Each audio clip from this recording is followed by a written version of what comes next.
Have something a little special to share with you here, especially so for anyone following the story surrounding the disappearance of Jack and Lily Sullivan. In episode 14 of the Canadian Gothic's Where Are Jack and Lily Sullivan series, we were honored to be joined by Jack and Lily's paternal grandmother, Miss Belynda Gray. Typically, in Canadian Gothic's Where Are Jack and Lily Sullivan series, we discuss the week's updates and developments. And during our past episode, we were discussing the civilian led search, and we reached out to Belinda to see if she would discuss her role in that search with us, as she was the person that made the whole thing come together. And she generously agreed. But as the conversation got started, we talked about a lot more than just the civilian search that occurred this past week. If you're interested in hearing the Canadian Gothic's full coverage of that search and other developments over the past week, listen to episode 14 of the Canadian Gothic's Where Are Jack and Lily Sullivan. But I want to present to you now my conversation with Miss Belynda Gray in full.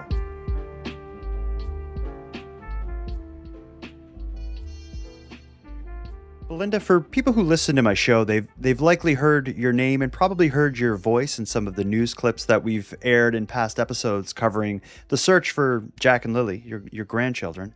But since we're starting here with you, why don't you introduce yourself? Who is Belynda Gray and what's your connection to this story? Well, my name's Belinda Gray, and I am Lily and Jack Sullivan's grandmother on the biological father's side. And the family tree and the connections are all important in this. So you are Jack and Lily's biological father's mother. They're Coach Sullivan's mother, yes. Before we start, can you just talk a little bit about what it means to you to have the community rallying behind all the families and everyone involved in this? Like, how important has it been for you to see people interested in finding Jack and Lily? It's extremely important. Right now, the only thing we actually have is the public. That it's so hard when you have to rely on just updates from the RCMP, and they're so few and far between. But the more we put their names out there, more and more people are coming forward. Everybody's talking about them. And it's keeping pressure to keep this going till we get answers. Mm-hmm. And now the dynamics within the family must make it unusual in terms of your access to information. Like, have you been able to actually sit with investigators and ask questions yourself? No, I have not. No. Okay. It's really sad. I had no idea. I had no idea that really grandparents, unless you go to court and fight for those rights, that grandparents don't have many rights. And especially, like, as I said, like, given the family dynamics and the fact that that your son hasn't been in the children's lives for the last several years, that would make it even more difficult. But that doesn't change the fact that you're their grandmother and Right. you have a relationship and a history with them. Can you maybe talk just a little bit about your time with Jack and Lily, and what life was like when they were a bigger part of yours? We had a very close relationship. We were at the hospital when Lily was born. We got to hold her. We were at the hospital when Jack was born. And we had a good, close relationship. It remained close for almost the whole first year after Malaya and my son split up, that we still maintained a close relationship. And then it started to pewter off quietly, and I knew she wanted to move on with her life, and I was all for that. I felt she deserved to be happy. But I didn't think it was going to take the turn that it did, that we were going to be completely shut off. I thought once she was settled for a bit that it would pick back up again, but I wanted to give her that space. And what you're referring to is when her and your son Cody split up. From that point on, my understanding was you still did see the children on occasion, or is that not right? Like, No, she used to come. She used to bring the kids every couple of weeks for a Mhm. visit. With you or with Cody or both? No, with me and my Mhm. partner and other relatives that I might have here at the time. No, Cody was Yeah. not living here at the Yeah. time. So Cody did not play a part in their lives Mhm. at Mhm. all after the Mhm. breakup. But there was still an effort to maintain the relationship with their mother, their grandmother, Belinda, of course. And when did that change? Like, when did you start to see it turn to, the And she told me she had met Daniel, and she stated what a great guy he was, that he was divorced, he had two children, Mhm. and she felt that this was the one that she was pretty happy. Mhm. So we were thrilled for her. And I'm assuming it was up until 6 months after she was with him. She still come for visits, but they weren't as frequent. Mhm. And she was telling us that he was uncomfortable with her coming here. Okay. So we invited him to come. He just never did. So then when she stopped coming, we call her and say, look, we come to the grandmother's, to Patty's place. Mhm. And if that works better, then that's what we'll do. So then we started visiting at Patty's place. And Patty's Malaya's mom. Yes. Yeah. Okay. That Well, no, Patty is Malaya's grandmother. Malaya's great. Yes, of course. Yes.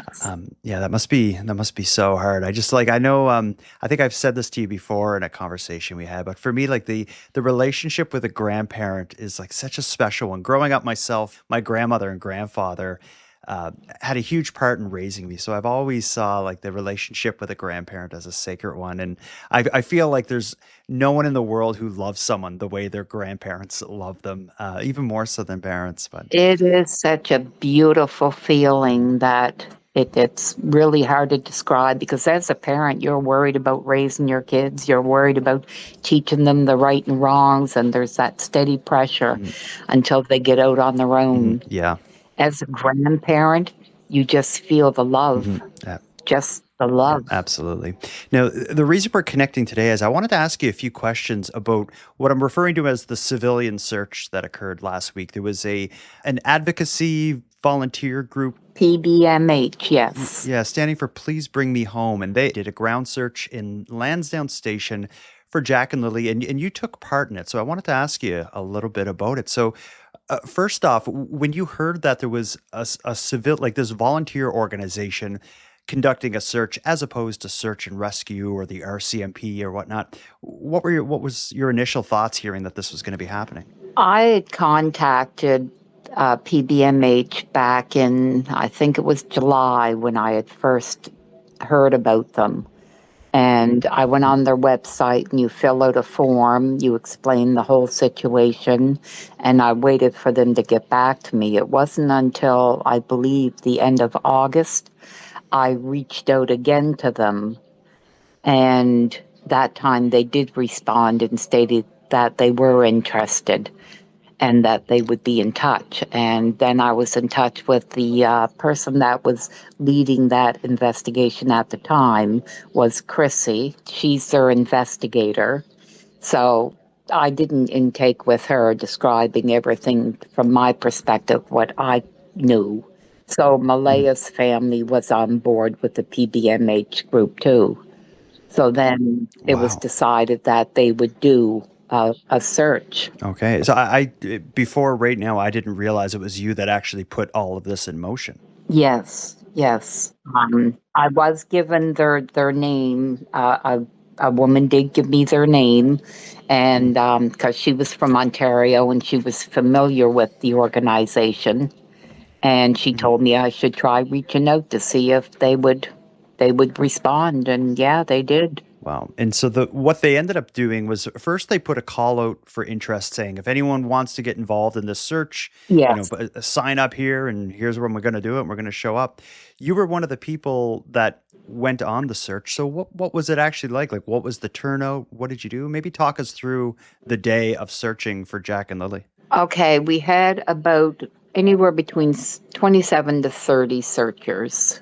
Mhm. They were in teams of six. Now, I was not there to be on those search teams because I Mhm. knew my knees would not allow me to go through the woods. Mhm. Of course. So I was there for the really for the updates, if anything was found. For the moral support, I had family searchers there also. Mhm. And there was a couple of places that my sister and I were also interested in driving to check out. Okay. Yeah, and so the 27 to 30ish people that showed up, like who were these people? Were they just community members or was it members of the families? Like who Um, on average or like in general, who was I would there? say, on general, almost half of the search team was family members. Mhm. The few from my side and the remainder from Malaya's side. Okay. The rest were volunteers. We had volunteers that come from PEI, from New Brunswick, Wow. from the South Shore, and then Nick's team itself from Ontario and who he brought with him. And Nick is the leader of the organization. Yeah. Yes. Were you aware of any kind of like discoveries or any kind of interesting or amazing moments or anything you can share like that during the search? Like were there any like exciting points of it that you thought like wow? Mm, There were a few items that were found. It's been kind of put out. Um, mhm, there was another item that was found. My sister and I had found it, and that one we're not discussing because we don't know if it's relevant yet with the police. mhm, That is still being considered if it plays a part in anything. So we're not putting that mhm, information out there about that item. The stuff mhm, that was found by Nick's teams, because there was, like I said, there were 6 teams, and 2 or 3 of those teams had found certain mhm. items. And those items were then shared with investigators with the With RCMP, yes, and they did yes, respond, the RCMP, with saying that the stuff that was found didn't believe it to be. were not of interest. Yeah. Yes, And how did that make you feel? Like, were you, I was disappointed. There were a couple of items that just by a picture alone being shown to the mother to see if it was recognizable to her. It did bother me. I will say that, well, to me, in my view, I would have just picked it up just in case. mhm, I wouldn't go by, uh, not, it's so hard to say it without just outright pointing fingers, but to me, there were adults on that property where 2 kids went missing. So why are mhm, we depending on those adults to be the ones to determine whether something is important? mm. That's a really good point.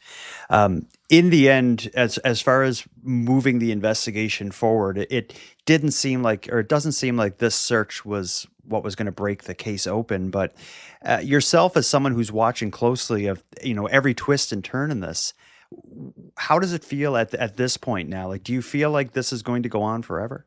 It is feeling like that. It's been feeling like that for a while, but you still hope that any little search that anybody does, that maybe they can find something that would help to open this up more, to give us more answers. Mhm, So I am still, I'm hoping PBMH will come back out again. They don't plan on coming till spring.